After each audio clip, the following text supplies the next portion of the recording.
When's the best time to buy stocks? Probably when no one wants to own them, and that's what's happening right now.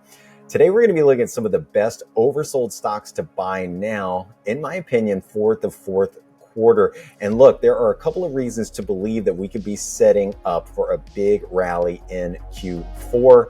Let me show you that data, and then we'll get into some stocks. So why would I be particularly bullish on stocks into Q4? Well, let's go ahead and look at some history first. So what we have here are all of the monthly performance for S&P 500 going back to 1990, all right? We're entering into Q4, that's October, November, December. Check out the average return for the S&P. 1.4% in October, 1.8% in November, and 1.5% in December. That is very, very bullish historically.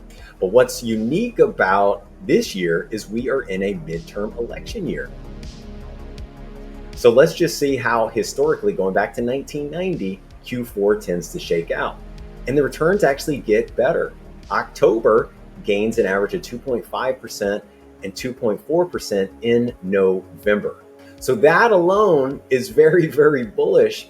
But then you throw in the fact that the big money index just reached oversold for the third time this year. This hasn't happened since 2008. So definitely rare time indeed. And historically, you can see we get a quick little bounce. Here it happened. Here it happened.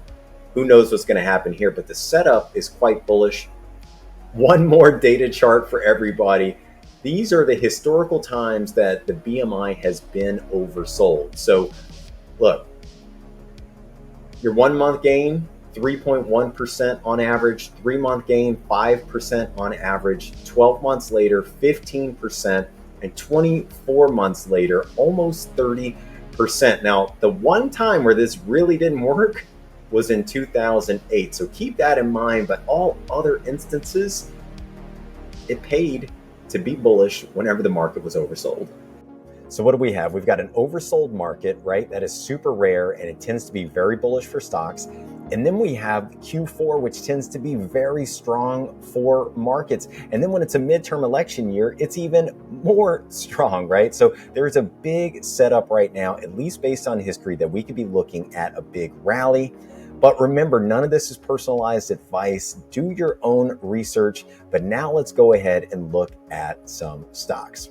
So the number one oversold opportunity, I'm going to be looking at Broadcom. This is ticker AVGO. The stock trades right around $485. And look, it's one of the biggest semiconductor companies out there, but it is super high quality. Let's just go over the chart really quick. Now look, late last year, lots of buying went into the name, just like everything practically, right? And that's when volumes are increasing, prices increasing.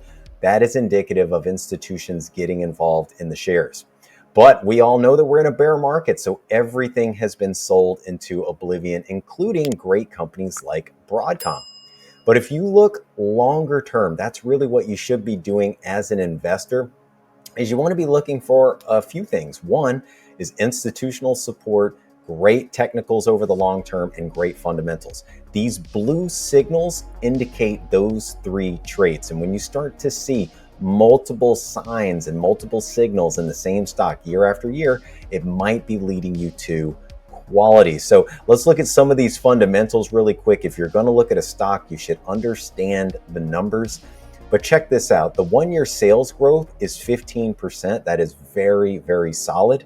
What I really like is the 1 year EPS growth estimate is just under 9%. I think anytime you're expected to grow in this type of environment, very positive. Forward PE is just under 13, so that is cheaper than the market. We like that.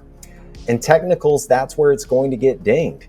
Right now, it's got a poor score because it's below its 50, 100, and 200-day moving average. But this could be an opportunity, and a few other things to consider about this name. Free cash flow of $13.3 billion. Yeah, with a B. This has a dividend yield of 3.4% with a 1 year dividend growth rate of 10.8%. Very, very solid stock. Now look, if you're a trader, right, you're not thinking long term. If you wanted to use a stop, probably around that 440 level would be a level that you would want to reconsider your risk. My number two oversold opportunity, going to be looking at Oracle Corporation. The ticker is ORCL. Huge cloud player, big enterprise player. Stock price is right around $66. And it came on my radar because it has really been sold hard. Now, just like the last chart, there was a lot of buying that happened late last year. But again, it has succumbed to all of the selling that just about all stocks have been seeing. But if we look over to the right and you think more longer term, it does have a quality factor to the name, right? We can see that it's ranked really high numerous times in the past. And check out some of these fundamentals. You know, 1 year sales growth is 4.8%. The 1 year EPS growth estimate is 12.9%. So double digits is very, very solid. The forward PE is not that bad at 13.4 times. That's still cheaper than the market, you know, for a software company. And then if we look at where it's getting dinged, it's definitely on the technical side. It's down 10.8% in a month, pretty much in line with the market. And it is way away from its 52-week high of $103. But consider this, it's got free cash flow of just about $5 billion. It's got a forward yield of 1.9%, 1 year dividend growth of 23.1%. Now look, if you're out there and you're like, I am not a long-term investor, I want to be holding this thing, you know, until it breaks down. If you want to look at a level of where you might want to consider cutting, it would be right around this $60 level, which was where it hit its lows whenever the market went oversold a couple of days ago. The number three oversold opportunity needs no introduction. It is Apple, ticker AAPL, biggest company in the world. The previous closing price is $146, but you know them. They've got iPhones, iPads, you name it. They're moving into so many spaces. Great company.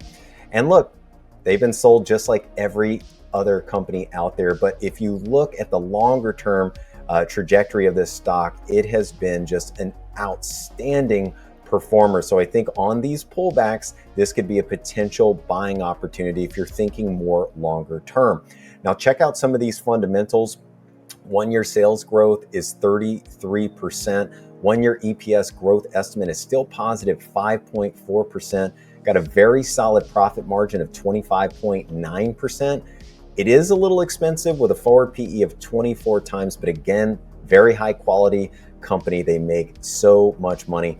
They're getting dinged on the technicals. It's down 18% year to date. But look, whenever you're looking at oversold opportunities, you want to think about some of the best quality companies that are going to be able to sit through some of this pain.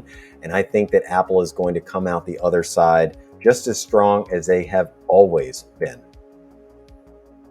Consider this, they've got free cash flow of almost $93 billion, if you can believe that.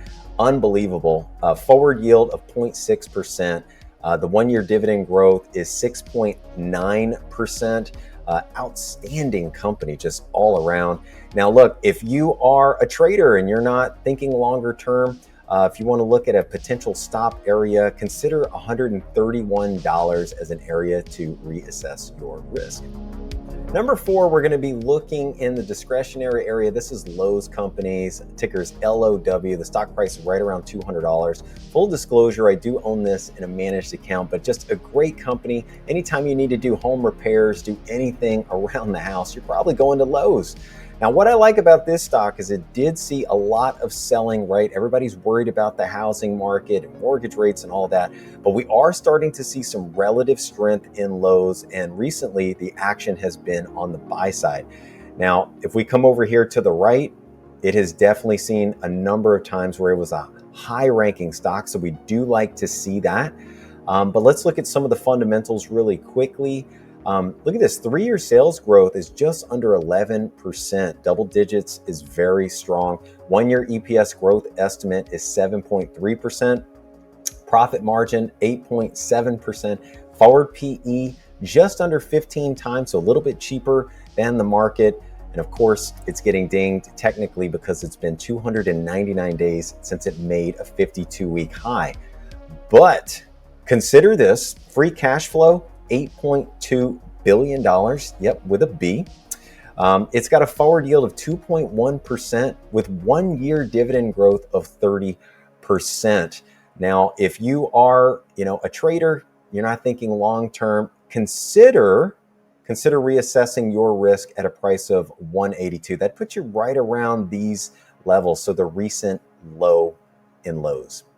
The number 5 oversold opportunity, we're going to be looking at UnitedHealth Group, ticker UNH. The price is right around $527. Health insurer, a lot of people know this, especially in the States.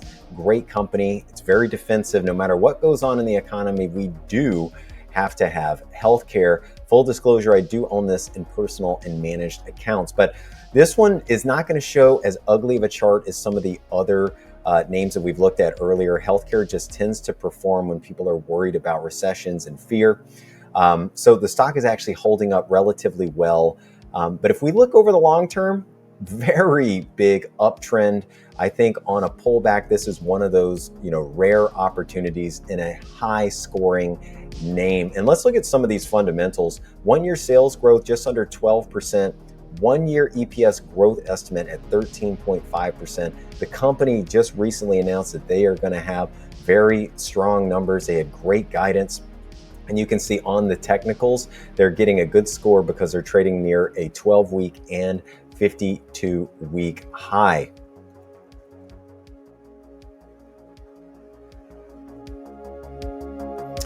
But let's also check at some other data. So they have free cash flow of just under $20 billion.